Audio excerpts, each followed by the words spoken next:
Hey guys, welcome to my mini lecture on supply and demand. I've already made enough videos describing a supply and demand market and how the curves move and interact with each other. I'm not going to focus on that here. What I want to do is put supply and demand in context. I want to help us understand what this model does and does not say. So, supply and demand.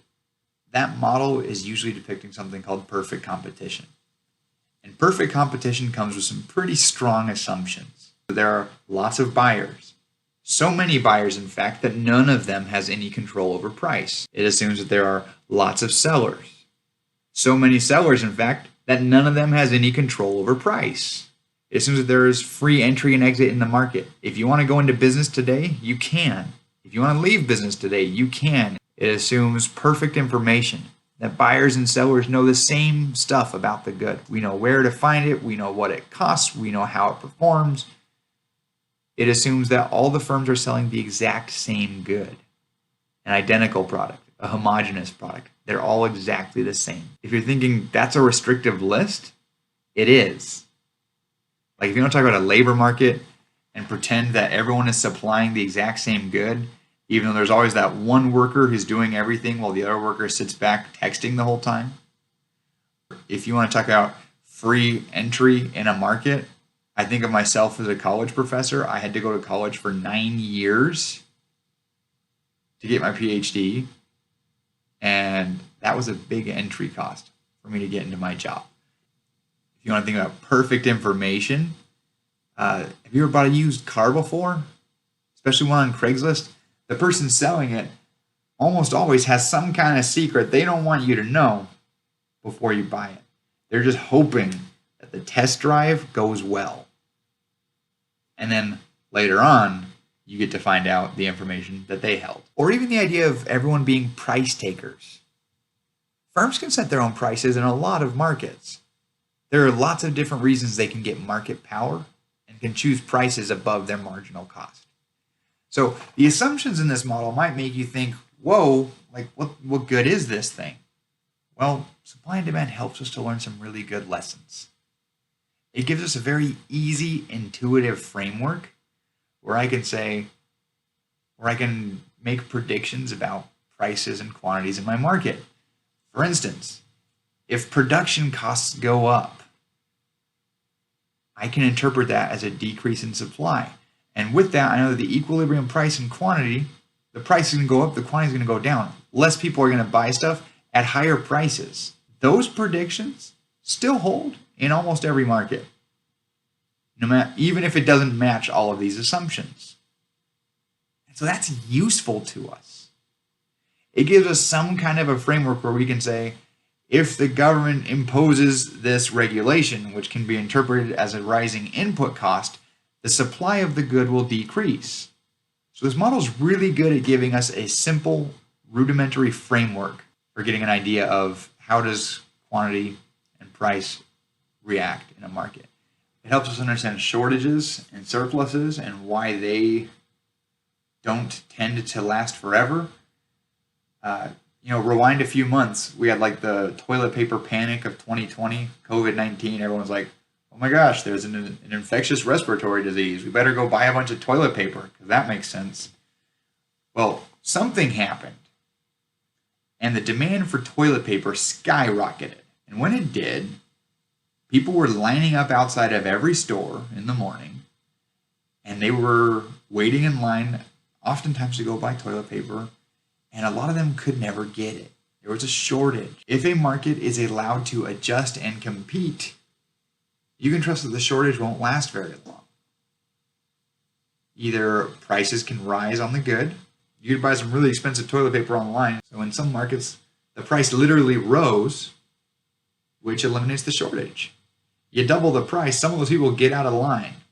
They'll go use a rag or something instead, if they want to. Other times, though, there were some places where the price of toilet paper didn't change, and they still managed to close the shortage. Can supply and demand explain that? Probably, in at least a couple ways. One of them is just that people stopped panicking and demand went down, And all the ones who had panic had huge stockpiles of toilet paper now, so there's less demand equilibrated again. But there also could be other explanations that are difficult to explain with supply and demand. With supply and demand, we usually look at a point in time and say, here's our market. But sellers often operate repeatedly. They don't just want to be in business once, they want to stay in business for a long time. And if consumers are perfectly rational, then a firm would respond to that by maybe price gouging during COVID, if it was legal. But consumers aren't perfectly rational. We hold grudges, and we do all kinds of weird things that don't really fit well into our model. And so if a firm starts price gouging us, we get all bitter and grumpy, and we'll go to a different firm. That's a limitation of our model. It doesn't capture that very well. It doesn't make the model useless. I still think it's extremely useful. Supply and demand can be used as a starting point for understanding microeconomics, and then now later in microecon, we relax a lot of those supply and demand assumptions. We can introduce barriers to entry and reduce the number of firms, for instance, and that changes a lot about the market. Makes it more realistic, creates strategic interactions. But a lot of the end results about prices and quantities still hold. The efficiency results break down, but that's a different story. Where does supply and demand fit in if you're taking a macro class? It gives you some understanding of how individual markets work, so that later when you try to aggregate a bunch of markets, you get some general ideas of how that works. If you pump a bunch of money into people's bank accounts, then the demand for lots of different goods might rise. And the demand for lots of different goods might rise, then the equilibrium quantities will rise and more business will be done. And when more business gets done, there's more income. And there's this big macroeconomic spiral that can happen from there that can boost your economy. So I hope at this point it's pretty clear that although the model is unrealistic for a lot of markets, all models are wrong. And although the model might not always be the perfect way of explaining real life, it does really good a lot of the time. And it gives us a very simple framework that we can apply in lots of situations. And if you want to relax those assumptions, we can. Right now you're in a principles of econ class, and if you want to, you can take econ for the next decade and get your PhD in it. Trust me, you can go really far down the rabbit hole with this one. But it's a good starting point. All right, end thoughts.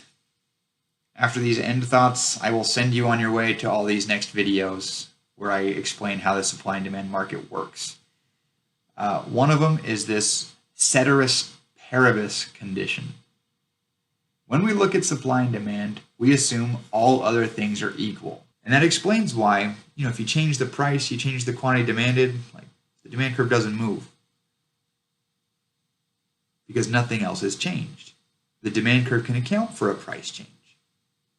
But if you change something else with incomes or tastes or population or whatever, then you've changed something else. All other things are not equal, and so you need a new demand curve. Or on the supply side, if price changes, you change your quantity. Nothing else has changed, so you just shift along the curve. But if you change something else, like costs or expected future prices, all other things are not equal. You need to draw a new curve to account for the new reality. So I hope that this is helpful for putting supply and demand in context a little bit, understanding some background stuff with it. So go ahead and look at the next couple of videos in my principles playlist, and I think you're going to find a lot to work with to understand how the model works. So thanks for watching, guys. Good luck and happy econing.